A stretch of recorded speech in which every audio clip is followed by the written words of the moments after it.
Hello and welcome to PGurus channel. I'm your host Sri Iyer. Mahabalipuram, that is the place that the world's eyes are on as Chinese Premier Xi Jinping is going to be meeting Prime Minister Narendra Modi there. They said that there is no agenda, but usually when meetings of this nature happen and there are several meetings and then there is no agenda means that they don't want to promise anything, but there's going to be some critical things discussed. But what is the relationship Mahabalipuram has with China? For this, we reach out to Sri D.K. Hari of BharatGyan. Hari ji, welcome to PGurus channel. Hello, namaste to all. So, Hari ji, I see a very beautiful sculpture of Buddha by your side. So, Buddhism, is that the link between Mahabalipuram and China? Yes, certainly it is. And the president of China, Xi Jinping, is also trying to use it very well. I'd like to relate a small story here as we take it forward. Yeah, go ahead, please. Please go ahead. In 2014, May, when Narendra Modi became the Prime Minister of India, it is, as per custom, different heads of states, heads of government call to wish a new Prime Minister or President. In that process, the President of China, Xi Jinping, did call Narendra Modi to wish him all the best in his tenure as Prime Minister of India. And in such conversations, it is also customary that each of the leaders invite the other to their country. That also happens. That's part of the normal process. It's a norm. So in this conversation, what happened was, when Narendra Modi invited Xi Jinping to India, he readily agreed. Not only he agreed, he also gave a date on which he will come to India. And also he mentioned the city he'll come to in India, because Xi Jinping was not keen to come to Delhi. Means he had a much bigger and a better idea. That is, he suggested that we will meet in Vadnagar. Oh, wow. The place where Modi was born. Yes. And he suggested the date as the birthday of Shri Narendra Modi. Wow. The date he wanted to meet him in Vadnagar. And what he said was, when he came to, he said that the key connect was, he said, obviously Modi knew that Vadnagar was a big Buddhist center, 1,500 years back, where there are at least about 10,000 Buddha bhikkhus in Vadnagar, all that. And what Xi Jinping said was, Hyun Sang, the traveler, scholar, Buddhist scholar who came to India about 1,500 years back, when he came to India, he visited many places, along with visiting Nalanda, Takshashila, meeting the king of North India, then Harshavardhana, all those things. He also visited Vadnagar. So Xi Jinping said, I would like to visit Vadnagar and see the place. Hyun Sang and visited and stayed there for about 3 months. And in the conversation, he further said that when Hyun Sang returned to China, he stayed in a place called Xi'an. Now Xi'an is, because there is a tower for Hyun Sang in Xi'an, because Hyun Sang, when he went back to China, he crossed the Sindhu Nadi, went up to the Banyan Buddha in Afghanistan, and then turned north and east to reach Xi'an, which is in central China. And when he went, he took horse loads of books on Buddhism and sciences from India. So what he took, in 650 CE, they built a tower in Xi'an called the Wild Goose Tower to house the books that, it was a 7-story tower they built to house the books that Hyun Sang brought to China. So that was and the interesting point is, the tower is even now there. After 1,500 years, the tower is still there with the paintings of Buddha and the books that Hyun Sang got to China. And is respected and a well-regarded cultural monument of China. But more importantly, Xi Jinping's parents and grandparents were natives of this town of Xi'an. I see. So it I was see. his native Fascinating. town. So he was trying to create a connect through Hyonsang and Buddha between the birth town of Narendra Modi, Vadnagar, and Xi Jinping's ancestral town of Xi'an. So that is why he insists on going to Vadnagar. So look at, so the president of China was creating this connect, not only Buddhism but also Hyonsang. That is 1500 years later, to build a fresh chapter in the relationship between India and China. And if you go back and look at the Angus Madison report, Yes. the economic history of the world. Yes. Wealth of countries, wealth of nations. Yeah.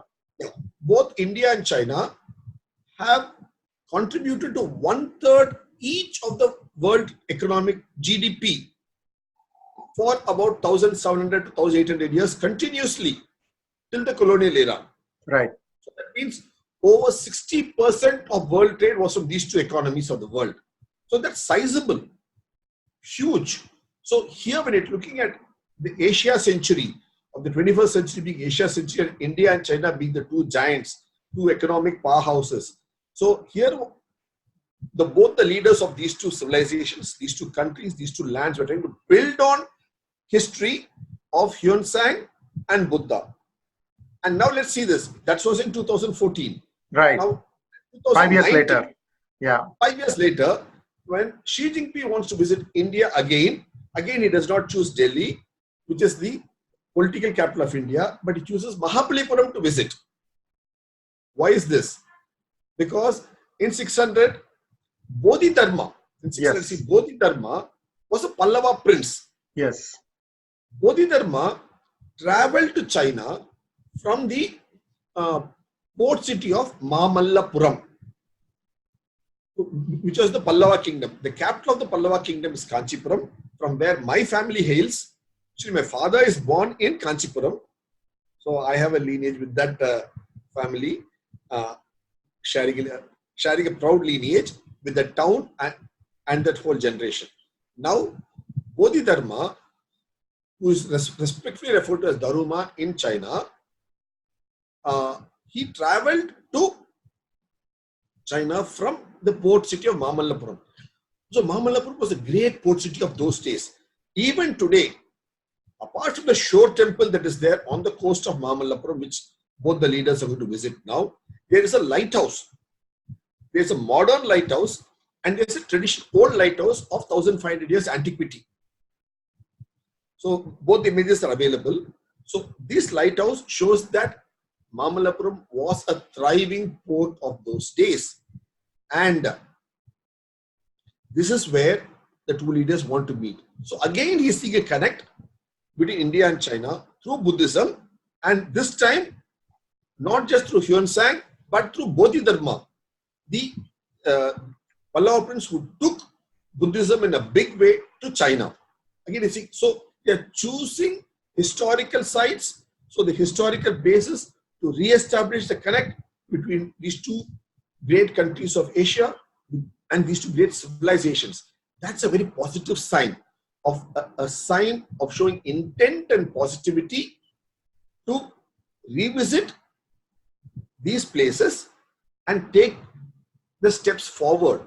Because if you say it's going to be a century of Asia, of India and China, then both should be on a firm footing, use that to go forward. And instantly we see what Buddha gave, Dhyanam, what we call Dhyanam, and when it went to China, it became Chan. Because of the how the language evolves across the seas. Of course.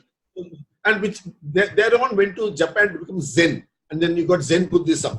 From Dhyan, it became Chan, and from Chan, it became Zen, and then Zen Buddhism. So that's how words evolve. The way Bodhidharma went from India to China, Bodhisena also went from here, from the Pallava kingdom to Japan and went to the Nara college. So there was a continuous cultural connect between these two lands. And it is that we are celebrating. And it's fortunate, but both these countries have got this as a strength, as a bedrock to build on and take it forward. And more importantly, when you look at in 1960, you had the Chinese ambassador Hu, when he was asked to comment about the relationship between India and China, he made a very telling statement. He said, India had conquered China for over 1,500 years without ever sending a single soldier into China. So he was talking about conquer in the sense of sharing, not just conquering the physical military sense, but of giving values, thoughts, and all that as Buddhism and all other aspects with China, sharing with China. So that was the great aspect. It was a cultural sharing, so cultural influence. For this sort of culture influence, cultural sharing, not just the colonization that was the norm between 1600 to 1900 in the world because of European colonization. Contrary to that, there is another thing that was in India and Southeast Asia and China of the cultural sharing, cultural perspectives, which was called in the Indian term as Krinvanto Vishwam Aryam. Aryam here means nobility. Krinvanto, to do, Vishwam, world. So the idea was to go share with the world and make the world a noble place. It does not go overseas with armies and conquer and plunder and loot, which is a very colonial thing of the 1600s and 1700s, 1800s. But the Krinvanto Vishwamaryam of going around the world, sharing ideals, sharing thoughts, and then making the whole place of both civilizations mutually respect each other and share. So that has been the bedrock of Indian thought, which is what Ambassador Hu had said in 1960 in America. So going forward from 2020 onwards, or 2014 to 2019 and 2020 beyond. So this should be the bedrock of sharing ideas, trade, thoughts, and nobility, because Arya, being noble, is a noble thought. And the Sanatana Dharma, Buddhism, Jainism, all have taught this idea of nobility. The whole Dharma Chakra, which is made up of 24 spokes. The Indian flag has got Dharma Chakra in it. The Dharma Chakra is made up of 24 spokes. The 24 spokes speak of 24 values of nobility. So it is that which should be the bedrock of taking the relationship forward, so that both these countries, both these civilizations, once again can form the bedrock of the world for the century to come. And the meeting in 2014 in Vadnagar, where Hyun Sang visited, and 2019 in Mamallapuram is the foundation for it. And instantly, if you look at the word Mamallapuram, of course, Mahabalipuram is a later corruption of the word Mamallapuram. What does the word mean? Ma means great. Mallan means wrestling. Puram is the place. So the place where the great wrestler lived. Who is a great wrestler? The Pallava prince, the Pallava kings were great wrestlers. Rajasimha and Narasimha are all great wrestlers. So look at, so wrestling was an active sport of royalty and the common people. So this is about 1500 years back in Mamallapuram, which is named after the sport of Malyuddham, as they call it in India, Malyuddham. Yes. And to go back to Krishna's time, Krishna and Balarama were experts in Malyuddham. They engaged Kamsa and Chanura and defeated them in Malyuddham. So this wrestling sport is a sport of India for 5,000 years. And this Mamallapuram is a center of the wrestling sport. So you see a lot of connect between the name, the places, the antiquity, the history, the culture, the economy, because Mamallapuram was a great port city, a trading center for the whole Coromandel coast. The Coromandel coast is from Kanyakumari all the way up to Odisha and beyond. So the whole Coromandel coast for nearly 1,000 years, this port city of Mamallapuram was a trading hub, and trading from here to China, Southeast Asia and all that. So this is the revival of those millennia old ties between these two great civilizations. Well, that's fascinating, and you've taken us down memory lane for 2,000 years and back to the present. By the way, my grandfather from my mother's side also was from Kanchipuram, so we do have some connect. And I think we discussed this last time too. But thank you very much, DK Hari, for sharing your thoughts. And let's hope that good things come out of this meeting. And certainly, if you look at the top four economies today in the world, three have their basis on Sanatana Dharma, which I think is very fascinating. And who knows how quickly America is going to imbibe that. Already yoga is very, very popular, and that is one of the tenets of Sanatana Dharma. So, well, we'll wait and watch. And thank you very much once again for joining us, Hari. It's my pleasure. Thank you.